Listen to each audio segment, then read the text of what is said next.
The silent woman in the silk saree was a warm, golden afternoon in Chennai. The streets were alive with honking cars, street vendors shouting prices, and rickshaws weaving through the traffic. Somewhere in this busy chaos, a quiet woman stepped out of an auto. Her name was Lakshmi, and she was Sundar Pichai's mother. She wore a simple but beautiful blue silk sari with silver threads along the edge. Her hands were soft from years of cooking and cleaning, and her eyes had the calm of someone who had seen both joy and hardship. She clutched a small purse and walked slowly toward a high-end fashion store in a newly built luxury mall. Inside, the store smelled like polished wood, expensive perfume, and money. Young, rich customers browsed through shelves of designer bags and sparkling jewelry. The staff stood behind glass counters with polite smiles and sharp eyes. Lakshmi paused at the entrance. She had never been inside a place like this before. She had come to buy a small gift for her daughter-in-law's birthday. Sundar had recently called from California and said, "Amma, get her something nice. Don't worry about the money." But Lakshmi didn't carry the air of someone who belonged here. Her simple sandals tapped gently against the marble floor. A salesgirl glanced at her, then looked away. Another whispered something to her colleague and smirked. Lakshmi walked in, slowly, looking at a row of silk scarves. They were folded perfectly, like treasures. She touched one gently. A young man behind the counter cleared his throat. "Ma'am," he said, "these are very expensive." Lakshmi smiled softly. "I understand. I'm just looking. Do you have a membership?" The girl beside him asked double quotes no. She replied, still calm. "Do you have an appointment?" No. The air around her grew cold. They didn't say it directly, but the message was clear. You do not belong here. Lakshmi stood quietly. She was used to this kind of silence. It had followed her in many places throughout her life markets. Train stations, schools where she had gone for parent-teacher meetings. She had never looked the part of someone important. Even though she had raised someone the world now admired. As she turned to leave, she heard laughter behind her. The salespeople were not trying to hide it. One of them said, just loud enough, "This isn't a local store. She probably thinks rupees can buy dollars here." Lakshmi didn't flinch. She walked out, head high across the mall. A young girl had watched everything unfold. She had been trying on shoes but stopped when she saw the scene. Her name was Alia, and she was a final year student at IIT Madras. She knew who that woman was. Lakshmi didn't notice her. She walked past the shoe store, down the escalator, and out into the heat. The auto driver was still waiting. She got in and gave him her home address. "Amma," he said kindly, "you didn't buy anything?" "Not today," she said with a smile. Inside her heart, something broke. It wasn't the insult. It wasn't even the rejection.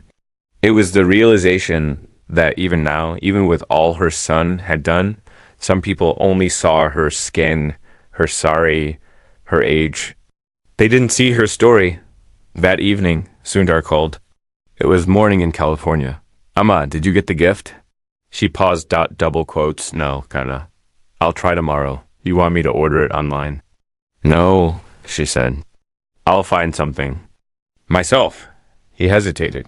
"Are you okay?" She smiled. "Yes. Just tired." But she didn't tell him. She didn't want to hurt him. The next day, Lakshmi took out an old wooden box. It had her wedding necklace, some old letters from Sundar when he was a student at Stanford, and a tiny photo of him when he was 5. She touched the photo and whispered, "You made it, Kana. They didn't stop you. And they won't stop me either." But unknown to her, Alia had already posted something on social media. It was a photo of Lakshmi walking out of the luxury store with a caption, "Today, I watched Sundar Pichai's mother get humiliated in a place that sells things. Not even close to her worth. Shame on those who couldn't see who she was." The post went viral. And by nightfall, the entire internet was watching. The ripples began mourning after the post went viral. The world began to shift slowly at first, like ripples spreading from a single drop of water. The mall was quiet. its polished floors reflecting the stillness of early business hours. Staff arranged scarves, shoes, and handbags, unaware that their store had become the subject of a storm brewing online.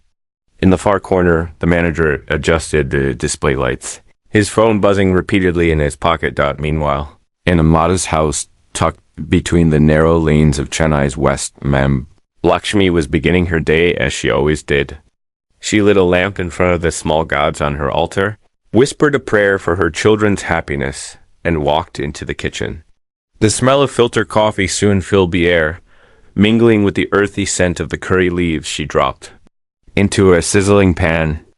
The news of what had happened online had not reached her yet. She had no idea that her simple, quiet act of dignity had struck something deep inside millions of people. At that very moment, Sundar Pichai sat in a glass-walled conference room in Mountain View, California, surrounded by senior engineers and product managers. His phone, usually silent during meetings, buzzed 3 times in a row. He glanced down just for a second. 3 unread messages, one from his assistant, one from his college friend, and one from his cousin in Chennai. Each message said the same thing. Have you seen the post? He tapped open the link. His mother walking out of a store. Alone. He saw the comments before he saw the caption. Strangers were defending her. People from all over the world were furious. Someone wrote, "How can a place that sells luxury not recognize the kind of woman who raised a global leader?" Another said, "You can sell class, but you can't teach it."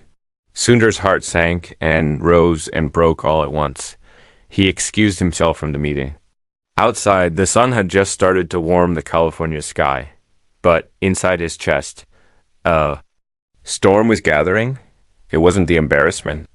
It wasn't even the cruelty. It was that his ama, the woman who used to walk through monsoon rains to buy his textbooks, who saved coins to buy his first calculator, who told him stories of resilience every night when they had no electricity, she had been made to feel. Small again, he called her Dot. She answered on the second ring, her voice calm as ever. Are you okay? Yes. Canna. Why? Did something happen at the store yesterday? There was a pause. Only the quiet hiss of her pressure cooker in the background. Nothing important, she said. Just, they didn't have what I was looking for. He closed his eyes, swallowing his anger. There's a photo of you online. It's everywhere. She didn't reply. Someone posted it, he continued. You walking out of that store. They were watching. And now the world is watching. Lakshmi sat down slowly on the wooden chair near the kitchen window. The light coming through the mesh was soft and orange. She looked out at the bougainvillea blooming wildly against the wall, and then at her hands resting on her lap. I didn't want to upset you, she said finally. I know you're busy. It's such a small thing. No, he whispered. It's not small. Not to me. Meanwhile, in the luxury store, the atmosphere had changed entirely. The store manager had just received a call from the corporate head office. The tone was sharp, urgent, cold. Find out what happened. Identify the employees involved. This has become a PR issue. The sales girl who had laughed yesterday felt her throat tighten. She hadn't known who the woman was. She hadn't cared. Now her face was on the security camera footage that corporate had demanded. Her smirk, her mocking tone, everything recorded. The store's social media inbox was flooded. Comments poured in. Reviews tanked overnight. Influencers called out the brand. Luxury without empathy is just empty. One post read. Another, if Sundar Pichai's mother isn't treated with basic human respect, what chance does an ordinary woman have? But not everyone was angry. Some were inspired, especially Alia, the young student who had posted the photo. She didn't sleep the night after sharing it. Her notifications kept lighting up. Reporters called. Blogs asked for interviews. Her classmates sent messages. You did something powerful. But Alia wasn't looking for fame. She had watched her own mother face similar stares at department stores. She remembered being 10 years old, holding her mother's hand as a security guard followed them through a shop. Suspicious, just because They wore cotton saris and carried cloth bags. That memory had burned itself into her bones. That's why. She had spoken up. Asterisk. Now she was sitting in the canteen at her college, her lunch untouched, her phone in her hand, staring at an unexpected message. It was from a verified account. Sundar Pichai. He had sent her a single line. Thank you for standing up for my ama. Alia stared at the message for a long time, heart pounding, then slowly typed back. She didn't need me. She stood up all on her own. I just saw it. That night, news channels across India ran stories. Tech CEO's mother insulted in high-end store. Young student sparks national conversation on dignity and respect. Asterisk people began sharing their own stories. Mothers turned away. Grandmothers judged. Fathers humiliated because of how they dressed or spoke. A movement was unfolding. Not one of anger, but of deep reflection. People were asking, finally, what does worth really look like? In a small house in Chennai, Lakshmi sat by the window with a cup of coffee, unaware of how the world had changed in just 2 days. She didn't care for likes, shares, or outrage. What mattered to her was her son's voice, the way he had said "ama" with that old concern in it. Like when he was 12 and had a fever, but even she couldn't escape what was coming next, because the CEO of the luxury brand had seen the post to and tomorrow he would fly to Chennai, not for business but to find her asterisk. The CEO comes to Chennai. Flight landed just after midnight. The airport was quieter than usual, with the hum of luggage carts and soft announcements filling the empty space. A tall man in a tailored suit walked quickly through the arrivals terminal, carrying nothing but a single leather briefcase.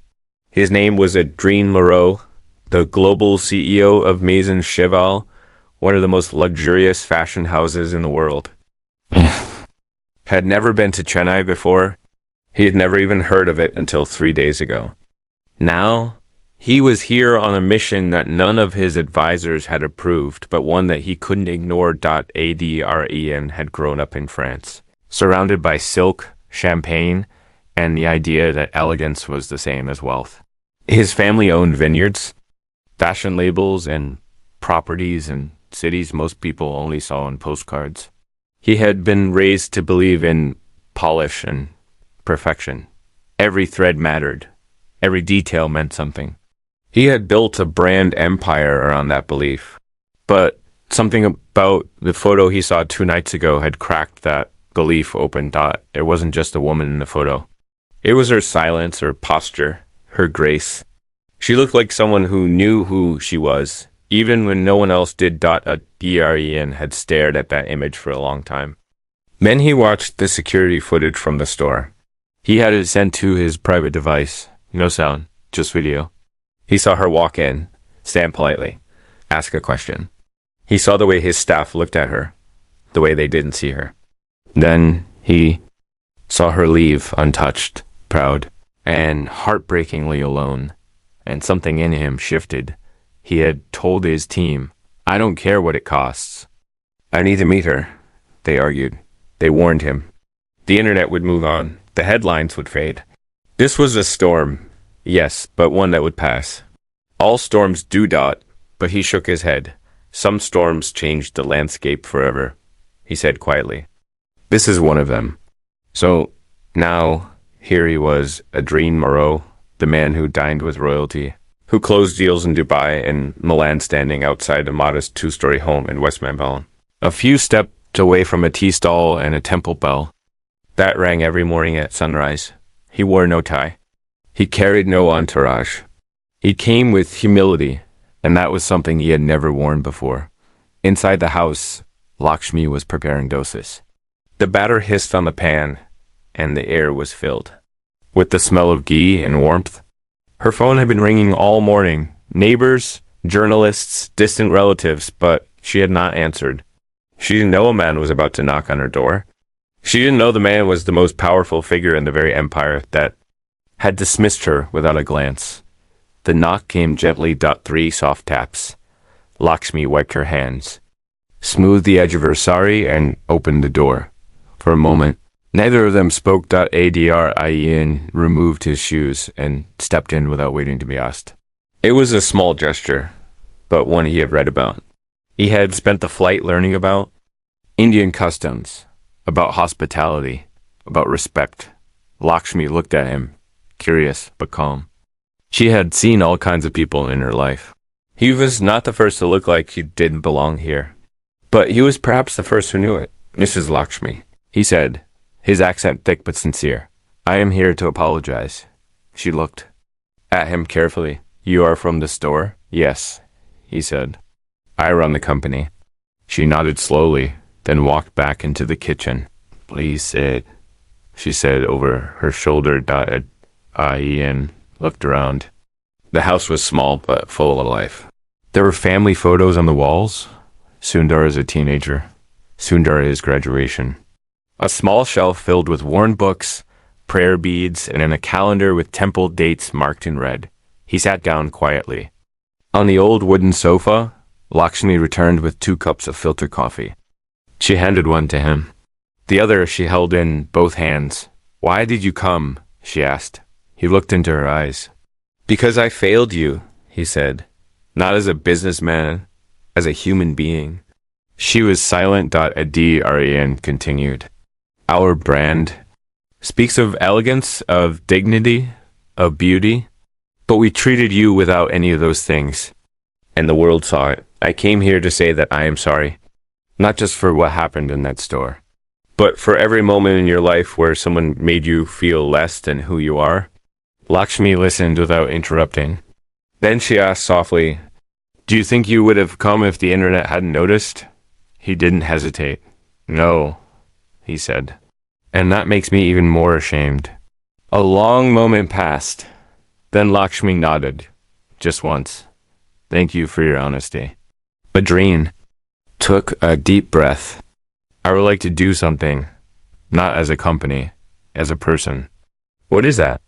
I want to create a scholarship in your name, he said, for girls in India. For daughters of women like you, women who raise leaders but are never seen as leaders themselves. Lakshmi looked at him, her eyes moist now. Why my name? She asked. Because you remind the world, he said quietly, that true luxury is not what we wear. It is how we treat others. Outside, a group of reporters had started to gather. Someone had tipped them off. A neighbor had seen the foreign car. Voices rose outside. The Adrien stood up. They will want to speak to you, he said, but you owe them nothing. If you wish, I will speak, and then I will leave. Lakshmi smiled for the first time. No, she said. Let them come. Let them hear. She walked to the door, opened it, and stood before the flashing cameras. She didn't speak for a long time. Then, in a voice calm and clear, she said, you may not know me, but you know my son? And now, a little more about the woman who raised him. The crowd grew still. I do not want revenge, she said. I do not want anyone fired. I want us to learn. All of us. If my story helps even one girl stand taller, then what happened was not shameful. It was powerful. Adrien stood beside her, silent. The story would go even more viral now. But this time, it wasn't about outrage. It was about a quiet revolution. And yet, as cameras flashed and the world listened, none of them knew that someone else was watching. To someone who hadn't spoken in years, someone from Lakshmi's past. A man she had once loved. A man who had once betrayed her. And now, he was coming back. Asterisk, the man from yesterday. Sun was just beginning to dip behind the rows of flat rooftops and rust-colored buildings, casting a golden hue across West Mambalam. The narrow lanes buzzed gently with the sounds of early evening scooters zipping past, vegetable vendors calling out prices, pressure cookers whistling from a dozen kitchens. Inside Lakshmi's home, the energy was quieter, more thoughtful, almost heavy.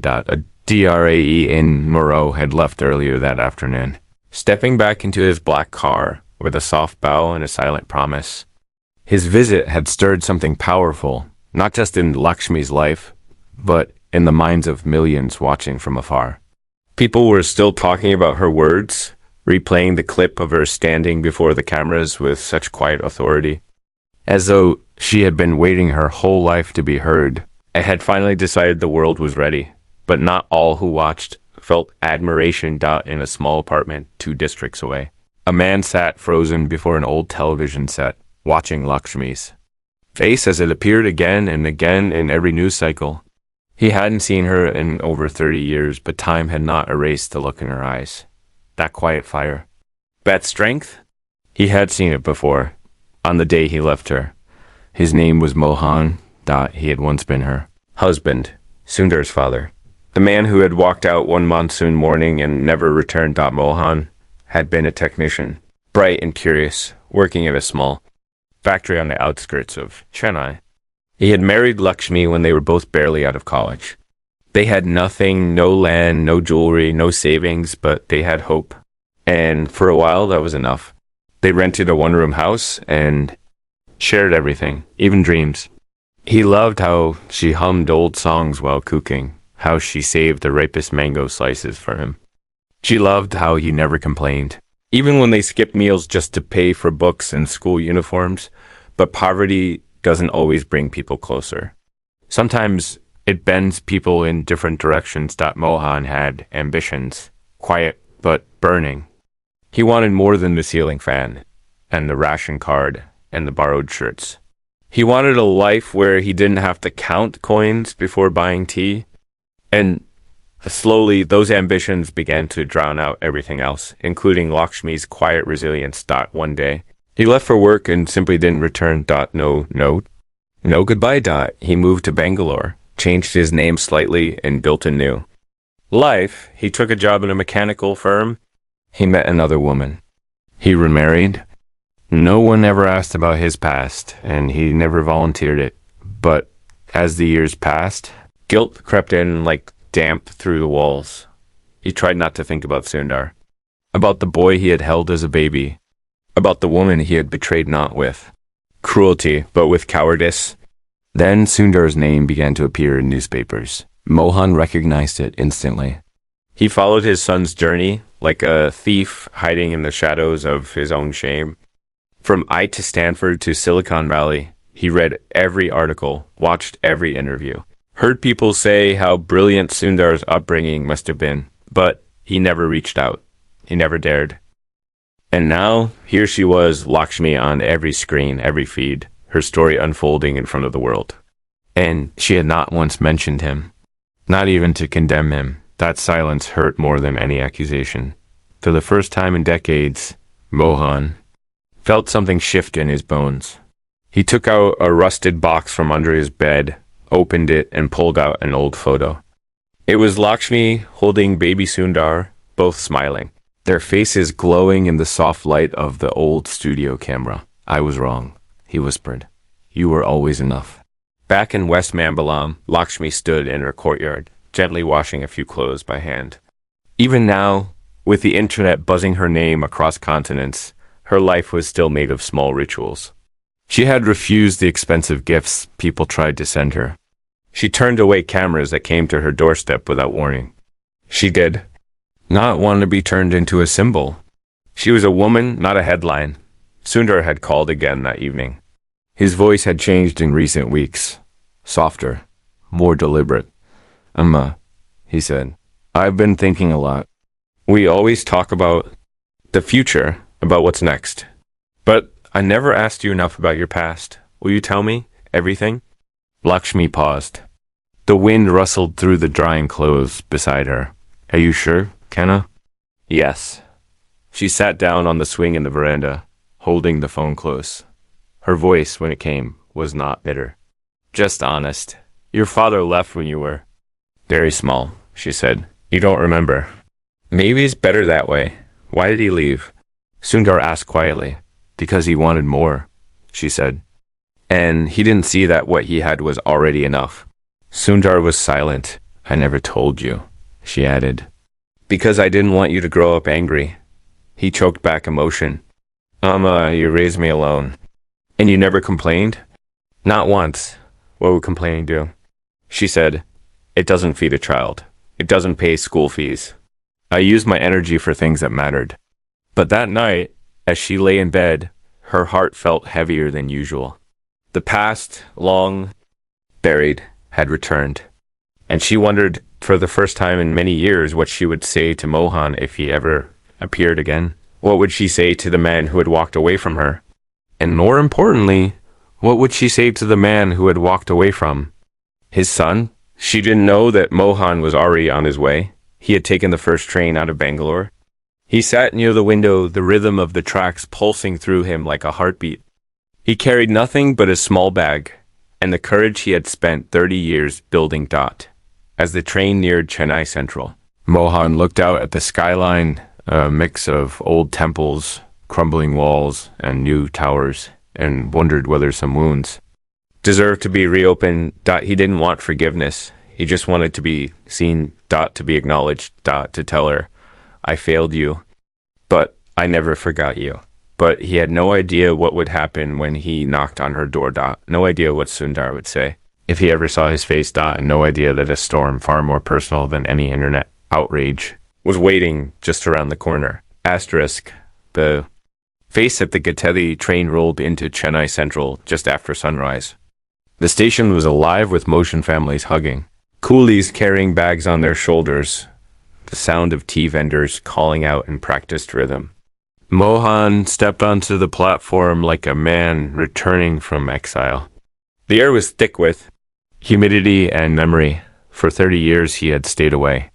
Now each step forward felt heavier, like walking through a fog made of guilt.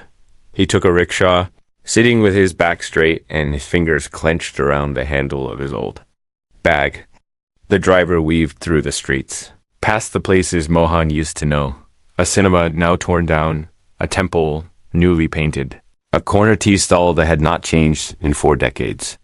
Everything was familiar and foreign at once, like a language half-dash forgotten. As they neared West Mambalam, his heart began to race. He didn't know what he would say. How do you speak to someone whose life you abandoned?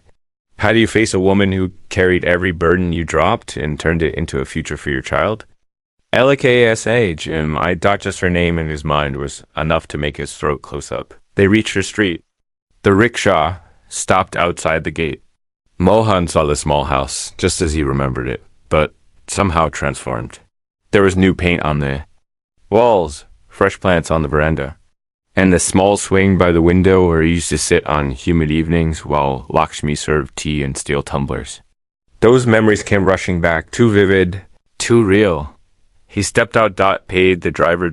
Walked slowly to the gate and paused. Inside. Lakshmi was sitting in the courtyard, reading a letter from Sundar. She preferred his handwritten notes to texts. He had a habit of writing to her before every major decision: his first job, his move to the US, his wedding. This letter was different. He had written about the pain of not knowing his father, about how he had built an empire, but sometimes felt like a child walking through fog, looking for a face he couldn't remember. As she turned the page, she heard a sound, 3 soft knocks. She looked up. And there he was. Mohan. Older, thinner, the same eyes, but dulled by time and regret. He stood like a man who wasn't sure if he had come to the right place or made the worst mistake of his life. Lakshmi didn't move. Not at first. The years between them were like a wall, high and thick, not made of hate, but of absence. He took a step forward and opened the gate slowly. Lakshmi, he said. It was barely a whisper. She looked at him, her face unreadable. He waited. Then, without invitation, he sat down on a stone bench near the tulsi plant, the very same spot where years ago he had told her he was going to take a short trip to Bangalore for work. He had never come back. I don't know if I deserve to speak, he said, not meeting her eyes. But I've thought of this moment every day. Lakshmi stood slowly, walked to the doorway, and leaned against the frame. Her voice, when it came, was calm. What made you return? He looked up. The photo, the way you stood there. The world saw you. I always saw you. I just didn't have the strength to stand beside you. She said nothing. I left because I was afraid, he continued. Afraid of a life where we never had enough. Afraid I wasn't enough, and I blamed you. Blamed everything, but it was me. I was the weak one. He took a shaky breath. And Sundar. He became everything I wasn't. Lakshmi looked away, her face softening, but not forgiving. Not yet. You missed his first word, she said quietly. His first school award. The fever that nearly took him. The night he cried because he didn't understand why his father wasn't there at sports. Day. Mohan's face crumpled. I know. She turned to face him fully now. Do you want to see him? He shook his head. I want him to know the truth. But I'm not asking for a place in his life. I came for you, to say sorry. Not for what I did, because sorry isn't enough for that, but for what it cost you. Lakshmi walked toward him. For a long moment, they simply stood facing each other, two people aged by separate storms. Bound by a past, neither could escape that. Then she did something he didn't expect. She reached into her sari blouse, pulled out a small folded photo from her inner pocket, and handed it to him. It was a picture of Mohan holding baby Sundar. Mohan held it like it was made of glass. I kept this. She said, not for you, for him. I wanted him to remember that you existed. He nodded slowly, tears falling without. Shame. Thank you. He whispered. Just then. The gate creaked. A voice called out. Sundar. He had arrived unannounced. He had taken a surprise flight from California, unable to stay away after reading her last letter. He had wanted to hug her, to tell her in person that she was his foundation, his beginning. But now, as he stepped into the courtyard, he froze. His eyes fell on the old man on the bench. Their eyes met. Lakshmi looked. Between them, the air was still. The birds had gone silent. And in that moment, 3 lives collided past. Present, and everything unspoken in between. Asterisk the weight of silence, Seth. Air in the courtyard turned thick and unmoving. Even the leaves on the tulsi plant seemed to pause. Sundar stood frozen at the gate, his suitcase still in hand, 1 foot just inside the compound and 1 foot out, as if the earth beneath him had vanished. He looked at the old man on the stone bench. He looked at his mother. He saw something in her eyes, a softness, but also a tiredness he had never noticed before. Not from age, not from time. From history, Lakshmi took a small step forward. Sundar, she said gently, this is your Appa. His face had not changed. Mohan stood up slowly. His eyes were wet, his hands trembling as he clutched the edge of the bench for support. I don't expect anything, he said, his voice thin. You have every right to hate me. The word Appa floated in the air like a ghost. Sundar didn't remember ever hearing it spoken in his home. His mother had raised him alone, always referring to the past with grace, but never with detail. His father had been a shadow. A silence in the room? Now, that silence stood before him in worn sandals and a wrinkled shirt. I don't hate you, Sundar said. At last. Asterisk Mohan looked up, startled. I don't know you, Sundar added. How can I hate someone I never really met? His voice was even, but inside he felt something unravel. He had prepared for everything in life: product launches, global interviews, hard decisions, but not this. Not a man from a photo stepping out of memory and into his present. I grew up wondering, Sundar continued, wondering if I had done something wrong. If maybe, as a child, I was too much, or not enough. Mohan looked down. Each word struck deeper than the last.